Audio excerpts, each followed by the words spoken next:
Straight ahead on Oregon's News at 7, State Senator Jeff Cruz is facing high scrutiny from fellow lawmakers after sexual harassment allegations. And a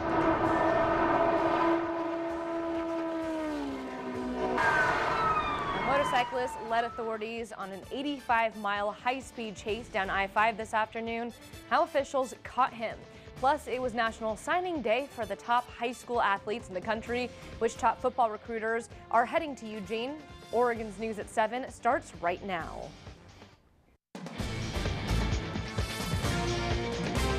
You're watching Oregon's News at 7 on Oregon's Fox. Good evening and thank you for joining us for Oregon's News at 7. I'm Kristen Goodwillie. First tonight, an independent investigation found Oregon State Senator Jeff Cruz engaged in a pattern of sexual harassment toward two senators who are women. This report comes after Senators Sarah Gelser and Elizabeth Steiner Hayward filed complaints last year. Senator Jeff Cruz offered to not be in the Capitol building pending the conclusion of the process. The Senate Republican caucus accepted that request. The matter is now in the hands of the Senate Committee on Conduct. That committee now has 14 days to review the investigation and then possibly make recommendations. This morning, Cruz told the News Review, a Roseburg newspaper, he does not intend to resign. But Governor Kate Brown and House Speaker Tina Kotek called on Cruz's resignation. Governor Brown said in a statement, in part, his behavior is not acceptable in the Capitol or any workplace, and he should step down. House Republican Representative Julie Parrish had this to say. Of course, if everybody gets to have their day in court, but we are in the court of public opinion, which is a very different court, and we have a job to do, which is to represent the people of our communities, and which right now he is not effectively doing.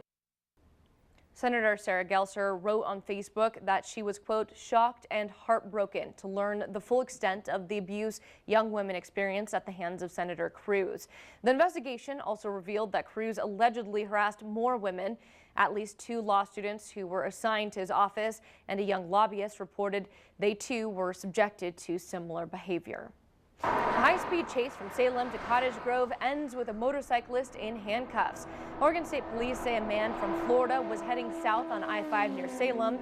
Reports came in around noon about a speeding motorcyclist. Troopers from Salem and Albany tried to pull the man over, but he wouldn't stop. According to Oregon State Police, the motorcyclist clocked speeds well over 100 miles an hour. Police did not chase the motorcyclist at those speeds because it would have put troopers and other drivers in danger.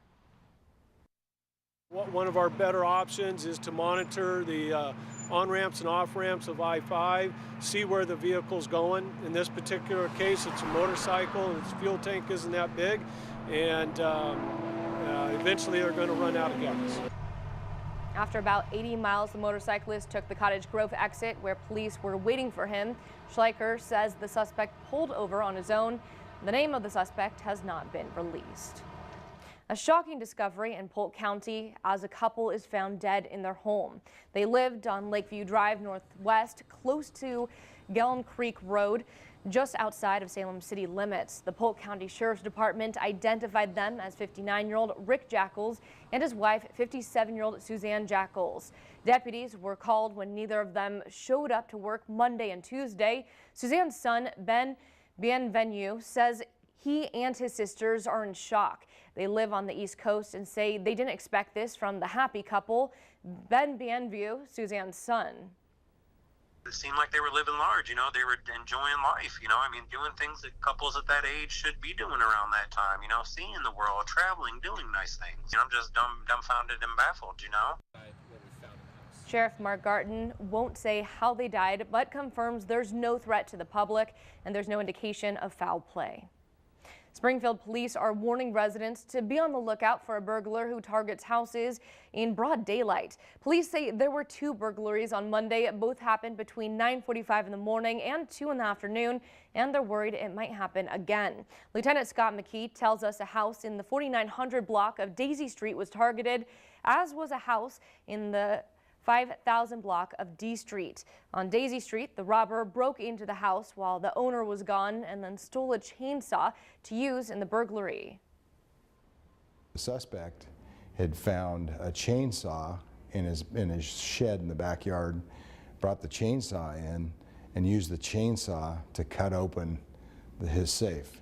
Somebody who's brazen enough to do something like that during daytime hours is dangerous. McKee says the chainsaw set off the fire alarm and the burglar ran away.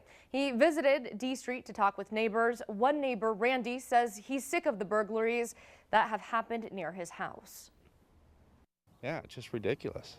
We should be able to leave our stuff.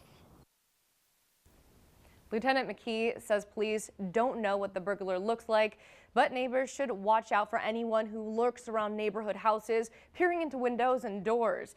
Burglars generally stake out a house before breaking in. If you have any information, call Springfield Police.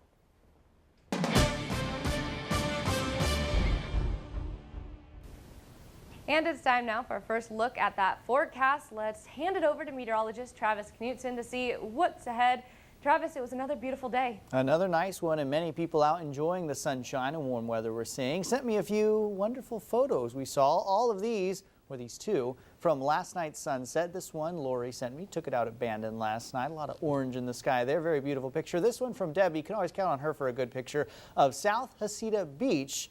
That sunset also from last night. Now we did get close to a couple records today. In fact, Roseburg tied their record of 65 degrees set in 1958. Coos Bay a little bit south of that, 10 degrees, but Eugene only about 4 degrees away from their record today. Here's a look at the power planner for what's to come overnight tonight. We cool down to the low 40s. A few spots will probably make it into the 30s.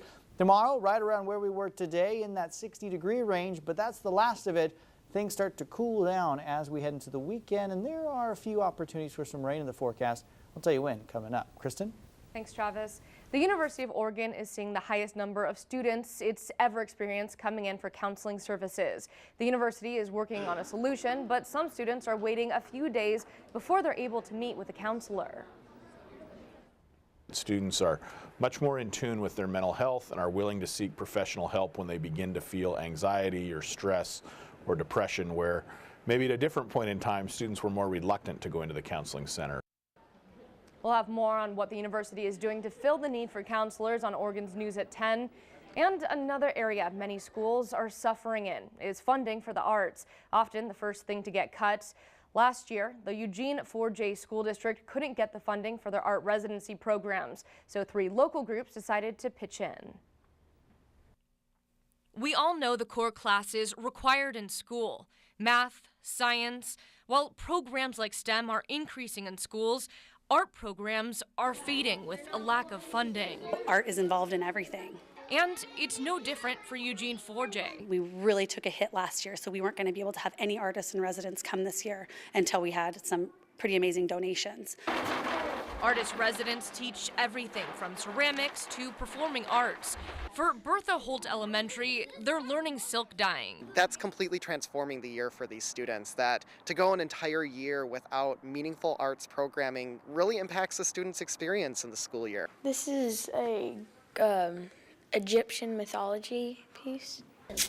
There's 3 phases. Pick a theme, outline your image. Well, it made me feel really creative and like I could do anything. And finally, paint the silk. I mean, we as teachers can try to fit in art whenever we possibly can, but that's usually paint and watercolors, whereas when Lane Arts Council comes in or some artists, they do a different medium that we normally wouldn't be able to teach. Oh, perfect. There's the owl. Bringing art back into our schools. Just an experience that I probably wouldn't get very often, a chance that for an actual great artist to come and teach me some art. A program that gets kids dancing, working with dyes, allowing them to shine through creative expression.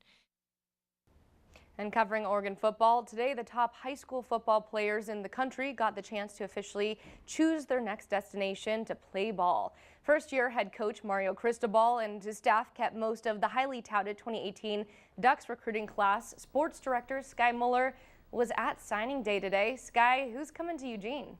Hey, Kristen, a lot of names we're still trying to learn how to pronounce, but the Ducks may still add a few more to learn. Today, they added 9 recruits. Combine that with the 15 who signed back in December, and the 2018 class is made up of 24. After the early signing period, Oregon was still in search of adding wide receivers. They did that today with 2 4-star receivers out of California. But the big name of the day is Penei Sewell, the second-ranked guard in the nation and 60th-ranked player in the country. I've been part of some hard recruiting process. This one, I mean, I'm checking into Slocum here right after we're done with this thing now. It's a great example of the types of battles that Oregon is capable of winning. He is an ultimate difference maker. Even with a strong offensive line already on campus, Sewell is a guy who can make an impact and see the field immediately. Kristen? Thanks, Guy. Last night, a drunk driver hit and killed Indianapolis Colts player Edwin Jackson and his Uber driver Jeff Monroe. The driver responsible for their deaths, Manuel Orrego Zavala, had a blood alcohol level 3 times the legal limit. The 37-year-old was charged with leaving the scene of an accident and drunk driving. In 2005, he pleaded no contest to 2 drunk driving charges in California, and a year later was arrested 3 times for drug possession. Orrego Zavala is an undocumented immigrant, which has made him a target of President Trump on Twitter. But at this time, Jackson's family doesn't want his death to be politicized because where the suspect is from. And Eugene Springfield Fire took advantage of the nice weather and an abandoned building in South Eugene today, all to practice the moves and tools that save lives. Photojournalist Lauren Ruark brings us the sights and sounds of today's training. So we got an opportunity to utilize this building that's going to be demolished. We've kind of got free reign to do all of our evolutions that we might perform on a building in a real world scenario. So we're going to do some ventilation, which is cutting a hole in the roof, opening it up. We do that to let hot gases and smoke out so we can work better and make this space more survivable for any potential victims. We'll set up hose deployments in different locations because there's 4 dwelling units within this building itself. It's, what entry are we going to use? What's going to be the quickest way to get the line to the fire? We bump somebody up into the position of every choke point. Helps us move the hose faster. So we'll be doing some self-rescue work, breaching walls. If we happen to find ourselves trapped, it's good to kind of go through the repetitions. Different construction, different environment. We find ourselves in a situation where our exit has been blocked, that we can move to a safe space to find another way out of the building. So what you saw when we put our bottle backwards through the hole, called a swim technique, where we kind of do a backstroke, make our body small so we can fit through. Because what we do know is the sooner you get water on the fire, the quicker the problem goes away for both us and any potential victims. Best Buy announced it's taking CDs off the shelves this summer, and there's speculation that other chain stores could soon do the same. Some say this could be the end for CDs, but House of Records manager Greg Sutherland says he thinks they'll be around for a while. He says CDs still account for 20% of their sales, even though they've recently been overshadowed by a rise in digital music and the resurgence of records. The fact that records are so big and that major labels are putting their money behind them shows you that it's a real thing. And so that's the question we'll have to ask about CDs. Are they still going to put their money behind CDs? Sutherland says he doesn't expect a resurgence in CDs like we saw with records, but that the niche market will continue to exist. Coming up on Oregon's News at 7, we take a look at what the Coos Bay Fire Department is doing to make the community safer.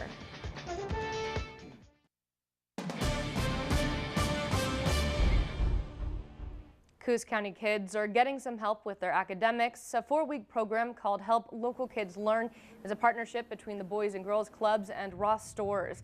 The program is aimed at helping the Boys and Girls Club of Southwestern Oregon continue to provide programs to the community. The store's customers can make a contribution at the Pony Village Ross location, which will be donated to the club this month.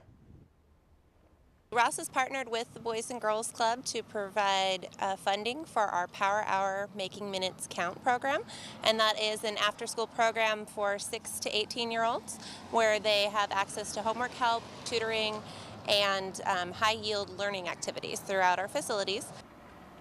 Taylor says all of the proceeds raised at each door will benefit local Boys and Girls Clubs. In an effort to make the community safer, the Coos Bay Fire Department is hosting a CPR class for healthcare providers this month.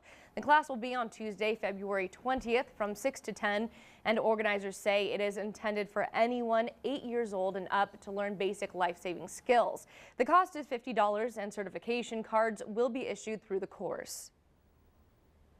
CPR is very important, so there's been a lot of studies out there and a lot of documentation of good high-quality CPR being performed before the emergency responders, and what that does is it greatly increases the chances of somebody's survival. To register, contact the Coos Bay Fire Department's main station on Elrod. Coming up, here's a scoop. The World Championship snow shovel races are here, and Elon Musk puts a Tesla in space. That's after weather with Travis Knutson.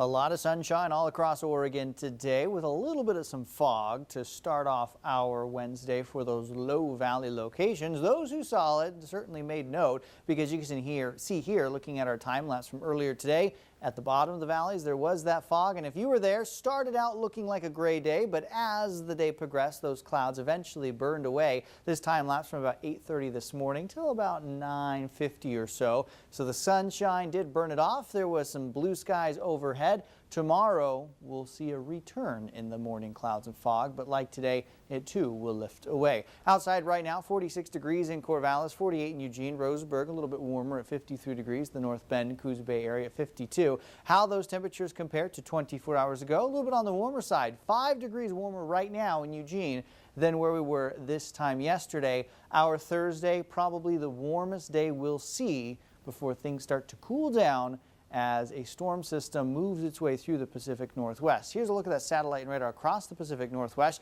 You'll notice some rain showers up in northern Idaho into Montana. Cloud cover across eastern and northeastern portions of Washington and Oregon. But as far as our neck of the woods is concerned, pretty clear and pretty quiet. We're close to some moisture, but not close enough to tap into it. We have this high pressure center off the California coast, taking all the clouds, wrapping it around that high pressure center. This is where all the rain is concerned. This is the moisture stream across North America.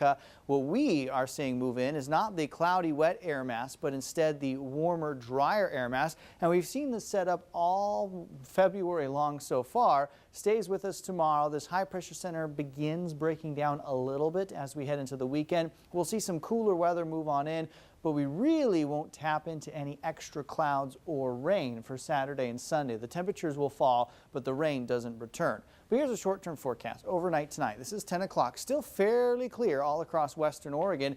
As we get into tomorrow morning, we'll stop this at 8 a.m. Aside from the low valley, seeing that fog, we'll have plenty of sunshine on the way, but clouds do gradually progress their way into the state from the north. This is 10 o'clock tomorrow.